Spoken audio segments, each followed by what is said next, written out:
चुप करके बैठो। सुनो, अरे आज यहाँ बैठे हुए हो, हवाई जहाजों में चलते हो और उनमें चलते हो, किसने दिए, किसने बनाए? आज स्कूल कॉलेज यूनिवर्सिटी किसने बनाए? आईआईटी किसने बनाई? एमएमटी किसने बनाई? जिसमें आज आप दिखाई दे रहे हो। महानायिका ने पाकिस्तान के 2 हिस्से कर दिए थे, बांट दिया था, और ये आज पाकिस्तान के नाम से डरा रहे। जब तक हमारी सरकारें थी, किसी की हिम्मत नहीं पड़ती थी हमारे देश की तरफ देख ले। आप लोगों ने किया है ये सब, अपनी करतूतों को छुपाने के लिए उन लोगों की मदद ले रहे हैं। आप क्या जाने अहिंसा, जो लाठी लेके तो ट्रेनिंग देते हैं। कोई भी आपके प्रधानमंत्री के खिलाफ, आपके गृह मंत्री के खिलाफ, उनकी नीतियों के खिलाफ बोले, वो देशद्रोही हो गया है। उनको जेल में डाल दो। बहन जी चुप रहिए, अपनी बारी में बोल लेना जो बोलना होगा। अरे आज यहाँ बैठे हुए हो, हवाई जहाजों में चलते हो और उनमें चलते हो, किसने दिए, किसने बनाए? आज स्कूल कॉलेज यूनिवर्सिटी किसने बनाए? आईआईटी किसने बनाई? एमएमटी किसने बनाई? जिसमें आज आप दिखाई दे रहे हो। क्या किया है 6 साल में? केवल भारत को तोड़ने की कोशिश की है, भारत को बांटने की कोशिश की है, और कुछ नहीं किया है। मास वही करो। आज आप लोग इस देश को इस तरह से बांटना चाहते हैं। कुछ नहीं है, ना महिलाओं के लिए है। आज पूरी महिलाएं जो है इस चिंता में हैं कि हमारा भविष्य ठीक है, हम सुरक्षित हैं, वहां उनको कुछ दिया नहीं जा रहा। और मैं ये कहना चाहूंगी कि मैं पूछना चाहती हूं, क्योंकि आप बहुत इतिहास के बखेर हुए हैं, मोहम्मद गौरी को किसने बुलाया था? किसने कहा था दिल्ली में आंख बंद करने के लिए? कौन जयचंद था?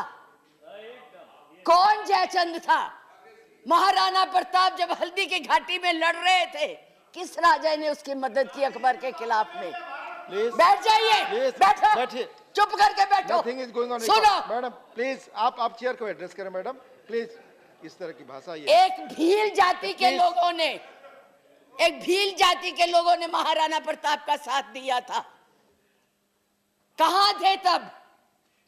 आज बात करते हैं देश को आजाद कराने के लिए अहिंसा का पाठ पढ़ाया। आप क्या जाने अहिंसा, जो लाठी लेके तो ट्रेनिंग देते हैं, आज लाठी की जगह बंदूक और रिवॉल्वर आ गए हैं। और हमने सिखाया आपको अहिंसा, आपने सिखाया है जनता को हिंसा, नफरत। पर बोले, इधर बोले, और चेयर को एड्रेस करें प्लीज। आप चेयर को एड्रेस करें। और आज तो मैं उपाध्यक्ष जी देशद्रोही की भी परिभाषा पूछना चाहती। क्या है देशद्रोही की परिभाषा? किसको देशद्रोही कहते हैं? मुझे याद है जब कम्युनिस्ट पार्टी ने भारत की आजादी को नहीं माना था, 4 साल के लिए बैन कर दी थी, लेकिन उनको देशद्रोही नहीं कहा था नेहरू ने। सरकार ने देशद्रोही नहीं कहा था। पंडित नेहरू के खिलाफ लोकसभा में वाजपेयी जी बोलते थे, उनको देशद्रोही नहीं कहा था। आज कोई भी आपके प्रधानमंत्री के खिलाफ, आपके गृह मंत्री के खिलाफ, उनकी नीतियों के खिलाफ बोले, वो देशद्रोही हो गया है। उनको जेल में डाल दो, उनको पकड़ लो। 6 साल के बच्चों को भी नहीं आप तो छोड़ रहे। आप क्या करेंगे? आपके पास ना तो कोई कार्यक्रम है, ना आपके पास भारत के लिए कोई नया सोच है, कुछ नहीं है। केवल एक सोच है कि कैसे इस देश को तोड़ा जाए। 70 साल में उपाध्यक्ष जी हमने पाकिस्तान का इतना नाम नहीं लिया था जितना ये 6 सालों में ले रहे हैं। हमारी महानायिका ने पाकिस्तान के 2 हिस्से कर दिए थे, बांट दिया था, और ये आज पाकिस्तान के नाम से डरा रहे हैं। और वैसे कहते हम बहुत मजबूत है, हर बात के लिए पाकिस्तान, हर बात के लिए पाकिस्तान। क्यों भाई? क्या है वो? आपका कुछ लगता है? हाँ, जरूर लाहौर में जरूर बिरयानी खाने गए थे, कांग्रेस नहीं खिलाती, बिना बुलाए गए थे। और आज बात करते हैं, किसकी बात करते हैं? मैं ये कहना चाहूंगी, प्लीज। मैं ये कहना चाहूंगी कि इस भारत को मत तोड़िए। बड़ी मुश्किल से पटेल नेहरू ने इकट्ठा किया है, आप तोड़ रहे हैं। आप नहीं कहते हैं, आप तोड़ रहे हैं, इसका विभाजन कर रहे हैं, लोगों को बांट रहे हैं। मैडम आप चेयर को एड्रेस करें, आपस में चर्चा ना करें। मैं उनको एड्रेस ही नहीं करती जी, मैं उनको समझती कुछ नहीं हूँ, वो है ही कुछ नहीं, जिनको बोलने की समझ नहीं है उनसे क्या बात करनी है। मैं तो ये कह रही हूँ कि इस देश को मत बांटिए, इस देश के टुकड़े मत कीजिए, नफरत मत फैलाइए। बहन जी चुप रहिए, अपनी बारी में बोल लेना जो बोलना होगा, अब चुप करके बैठी रहिए प्लीज। अब देश के टुकड़े मत कीजिए। आज जो हम इस स्थिति, आपका इसी सीए ने, आज जो आपका एक ही देश था, पाकिस्तान आपसे नाराज, चाइना आपको कुछ नहीं समझता, नेपाल भी आपसे खफा हो गया है, और एक बांग्लादेश था जिसको भी आपने इस सीएए से नाराज कर दिया है। जब तक हमारी सरकारें थी किसी की हिम्मत नहीं पड़ती थी हमारे देश की तरफ देख ले।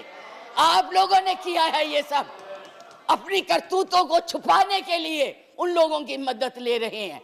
आपके पास कोई प्रोग्राम नहीं है, आपके पास कोई कार्यक्रम नहीं है, केवल एक कर्म है कि गोली से उड़ा दो जी, मार दो जी, खिला दो जी, यही आपकी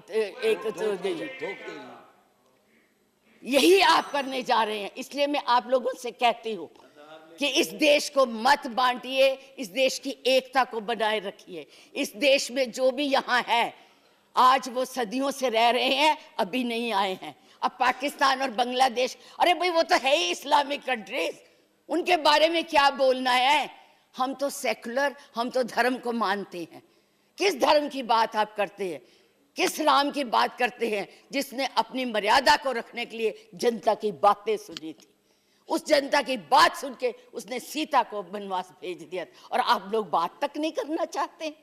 किस राम राज्य की बात करते हैं, किसको पूजते हैं आप। मंदिर बनाइए, जरूर बनाइए, लेकिन उनके आदर्शों को भी मानिए, उनकी बताई हुई बातों को भी मानिए। सिर्फ केवल कहने से बात नहीं बनती है, ऊंचे ऊंचे भाषण देने से नहीं बात बनती। इसलिए मैं यही कहूंगी कि इस देश को मत बांटिए, एक रहने दीजिए, ये नफरत मत फैलाइए। ये आपके लिए भी और हमारे लिए भी बहुत धन्यवाद।